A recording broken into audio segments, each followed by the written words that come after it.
This is David with High Performance Stoicism. I want to talk to you about Stoic happiness. Happiness, it's what everybody wants. If you ask people what they want most out of life, happiness will be at the top of the list. But what is it? It's a question that philosophers have been asking for thousands of years. And it was of special importance for the Greek philosophers like Aristotle and the Stoics. Now, the first thing I'm going to say is that Stoic happiness is not our happiness. There's a strong sense in which we're talking about two different things. So let's start off with our happiness. What is it? Most people would agree that happiness is a feeling, and it's a good feeling, but it's not simply pleasure. It's a good feeling having to do with things going well in your life. Things are going your way. And you're surrounded with people that you love and care about. You feel good about that. You have a job you really enjoy. You feel good about that. There aren't any big things that are in your life now or are on the horizon that are really troubling you. That's what we take happiness to be. But happiness, in this sense, it being a feeling, one thing we know about it, it's here, we're happy, and then something happens and we're not happy. And so events that are external to us can take our happiness away because we look back and we say, everything was going well. I had a good family, I had a good job, and then there's a disruption in the economy, a downturn, and then we lose our job, and then there's a divorce. You've heard this story a million times, and then people say, my happiness is gone. Poof. It wasn't something that was stable. And what most people really want in life when we talk about this issue is they want to know how that can go on indefinitely. That would be our dream, that the good feeling can go on without ceasing all the way into the future until we die. And that would be a beautiful thing. So when we talk about happiness and Stoicism, the Stoics have specific ideas of what this means. The first thing we have to say is the Stoics are not talking about pleasure. They're not talking about a feeling. They're talking about what we could call a property of one's life. A way one's life is, that's going to be happiness. So Aristotle took a little survey about happiness, and we should first of all say the ancient Greek term we're talking about is eudaimonia. It is most accurately translated as flourishing. So that's the important thing to recognize because we can see even from the outside, for the most part, when someone's life is flourishing and things are going well in their life. They do have a lot of things that support them and improve their lives, and we could say that person's really doing well. So Aristotle's conclusion of what people were talking about in ancient Greek culture is happiness or eudaimonia is living well and doing well. So that's the first thing to note. It's not a feeling that we're talking about. The next thing to note is that the Stoics are talking about an activity or an action. By your actions, you bring about flourishing, eudaimonia, happiness, and I think the Stoic philosopher Antipater gives the best description in Stoicism of what it seems that they're getting at. He said, the goal of life is doing everything in your power, constantly and unswervingly, to attain the preferred natural things. And preferred natural things are things like health, wealth, and good social standing. So, our purpose as human beings in the Stoic view is to bring yourself, yes, to a state of virtue. And then in that state of virtue, what you're going to be doing is you're going to be working hard, constantly and unswervingly to attain these things. So that's a flourishing life.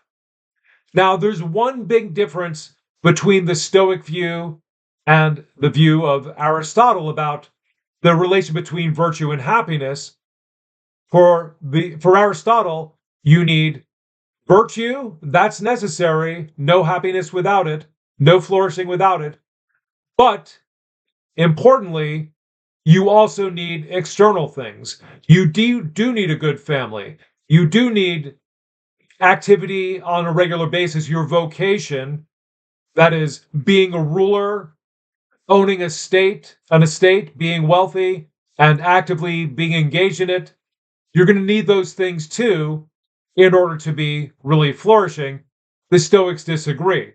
They say the sage, the wise man, is flourishing when they have virtue and virtue alone. So that means even if you are sick, even if you are poor, even if nobody knows who you are, you don't have good social standing, even if you're ostracized, you can be flourishing according to Stoicism. And that's an important thing to note. But let's get a little more into what the Stoics say about happiness, because they do have specific things to say. They mean something very specific about it.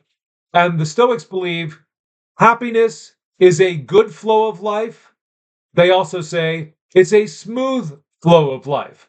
Now, if you are poor, sick, and not having good social standing, how can you have a good flow of life? It's because you are virtuous.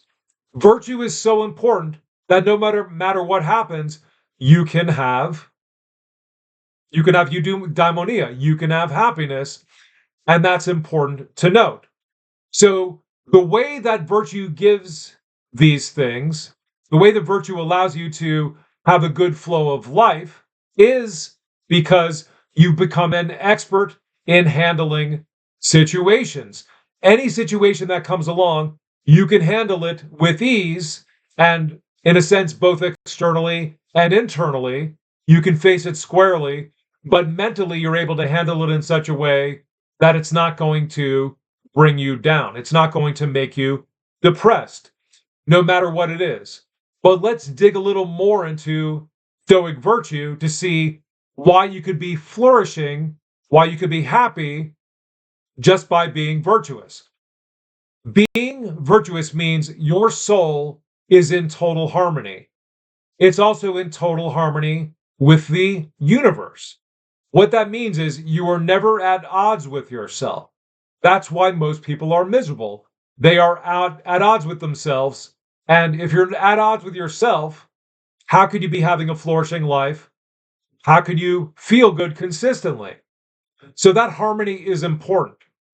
The Stoics believe that becoming virtuous is a real and striking transformation.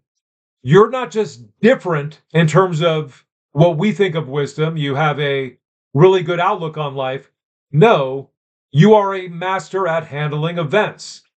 As I said before, anything that comes along, including exile, imprisonment, torture, you are able to handle it because you built your soul up in this harmonious, incredibly strong way.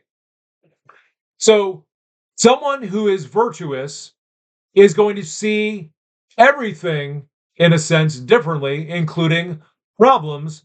And the Stoics expressly state this, that someone who is virtuous, if a problem comes along, in a way, they're eager to deal with it because of their expertise. So think about someone who's a martial artist. They get a little eagerness, excitement about being in a fight, even if they didn't want to be in it, because then they can use their skills. This is what they've been trained for. Likewise, for life, if you're a sage, then a problem comes along, you see it differently, and then you have all the tools to handle it like an expert, astonishing other people with how well you endure these horrible things that most people are afraid of. What else is involved in this transformation? The Stoics believe if you are a sage, if you are the wise person, you have no fear. nothing in the world can bring you fear because nothing in the world can hurt you. What that means is that the things that freak most people out about life are not going to freak the Stoic out. The Stoic is not afraid of death. The Stoic has come to terms with the fact, I am going to die. There's no getting around it. And it's only going to happen once. And there's nothing that lasts about the death except not being alive. So having no fear about death means you're going to have no fear about poverty, what other people think about you. And we could see this kind of thing in people from people who have been in war.